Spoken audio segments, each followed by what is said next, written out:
Hello YouTube, this is Darkon633, and today I'm bringing a review of the Transformers Generations Deluxe Age of Extinction Autobot Drift.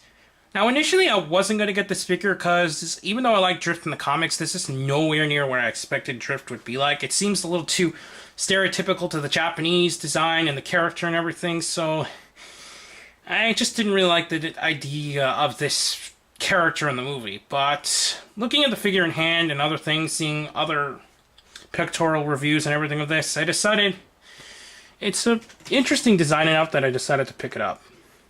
Now, let's take a quick look at the box. It's just in the regular Generations design boxes for this year. I still really like the clear packaging that they added to it, and I think it really looks nice overall instead of just that generic, just white boxes and everything. It says Transfomers Generations Deluxe Class Series M4, and if we help me get the camera again, sorry, 06. Have a look at the Bugatti car in the front. And on the back it says, Autobot Drift used to fight with the Decepticons, now he wields a sword against them, alongside the heroic Autobots. So it's, at least in the sense, it gets correct in the sense that he wasn't a Decepticon at one point, and he kind of does have the Decepticon-like design and feel. But, okay, now to take a quick look at the accessories. He comes with 4 swords, these 2 small daggers, and these 2 big swords. You can't really combine them or anything, you just kind of just make them either hold on to the big ones or the small ones, so just take how it looks like a small one in the hand. Looks like that. And its cool part of the card is that it's got a lot of storage capability, so you can just store them in here. And then also you can actually store the big ones, which I actually just store into a little tab piece back here. You just store it back, so you just slide it in. Obviously you need to do some transformation steps, so you just slide in the swords. I guess you could just slide them up so they look something like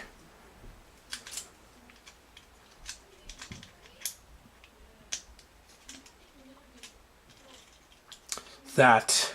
So yeah, it kind of just looks something like that. I know there is a way to bring it down, but I don't really remember how to do that.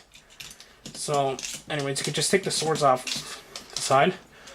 For terms of articulation, which I need to tab this back in properly. Okay, there.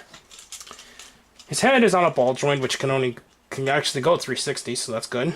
And it kind of has a little bobblehead syndrome. His arms are on full joint that you can go around. It's got ratchets on the elbows and it can spin. His hands can actually turn around, just pivot left and right. It's got waist articulation, I think. No, he actually doesn't have waist articulation. His legs are on a single joint, so it goes back and forth together. But you can do it separately if you wished. Single jointed knee, which only goes about that much. His feet can pivot a bit too, so in terms of articulation, not so much, and yeah, obviously his shoulders can turn too. To show a little size comparison between some of the Deluxes in line, we got Slug here, which I'll take to the side here. Look at him stand. So that's how he sizes to like one of the Dinobots. If you want, you can also size it with one of the other cars in the line too, so Crosshairs here. So he is a bit on the small side. To transform him, all you need to do is take up the swords, open up the panel here, push this down, pull up this panel here, turn this entire body around, and then fold up the panel here so it becomes the hood of the car. Now you slide these components down, make sure that they're all the way out so that it can slide down like this, and the head just kind of slides in like that. Tab up the arms so that they kind of just fold in. Make sure that you turn these panels and then push up these side panels here so that they can fold down completely like that. Push down the feet.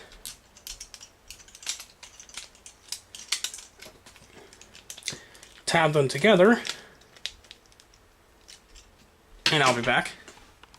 Sorry, I need to do something. I'll be back now. Anyways, now you just pull up these panels so that they kind of align here, so they look like that. Now what you gotta do is make sure that you tab the legs together.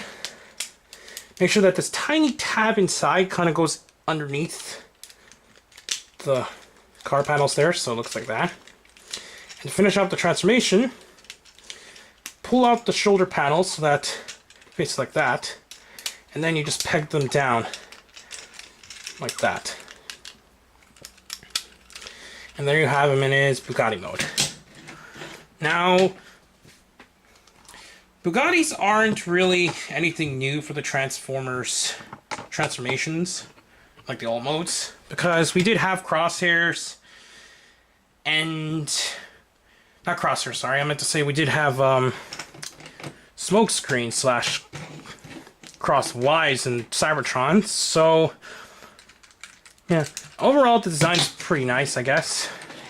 Wheels once again have a problem with kind of going together, but at the same time it's not bad. It does have really nice silver hubcap design and so on, so at least they did actually do the job and paint that in pretty well. And it does kind of look like a Bugatti, actually. It looks pretty sleek. I mean, there is some kibble at the bottom. Not too much, but you could definitely see it. But the cool part is that you can actually store the big swords like this on these little tabs, the holes that are there.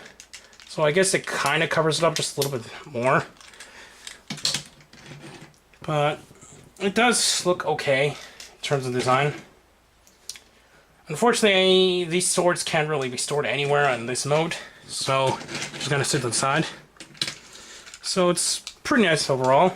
Let's go quickly change to the roll mode. Just untab everything. Pull these down. Pull up the panels on the shoulders. Pull this entire piece. Make sure that you fold them out all the way so that you have enough clearance to pull up the head. Turn this around and kind of need to fiddle with this a bit because you need to make sure you have enough room to slide this piece down all the way so it looks like that.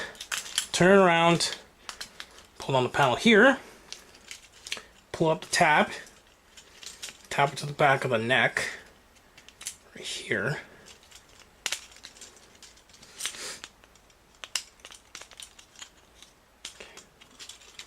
Now to finish off the transformation, you just pull these panels back, then close the panels here on each side. And there you have Drift back in his robot mode. Now in terms of how, what's it called, if he's worth it or not, it's kind of 50-50 because of the designs being, like I said, really bulky, and I guess the character just isn't too popular the way that they're depicting him this time. But I say he's kind of a worthwhile pickup because he got nice design with the swords, and you can kind of give it a cool samurai-like motif, putting on the swords on the back and so on. But I don't know. It's kind of hard to say really about this character because of how drastically they kind of went more Japanese than ever on this character. So it's cool, but at the same time, I don't know. It just kind of bugs me just a tad bit. They went a little too far with them in a sense. But anyways, please comment and subscribe. Check out Token News. Here are Taku, Rajio, Nihon, and the other channels down below. And I'll see you YouTube. Bye.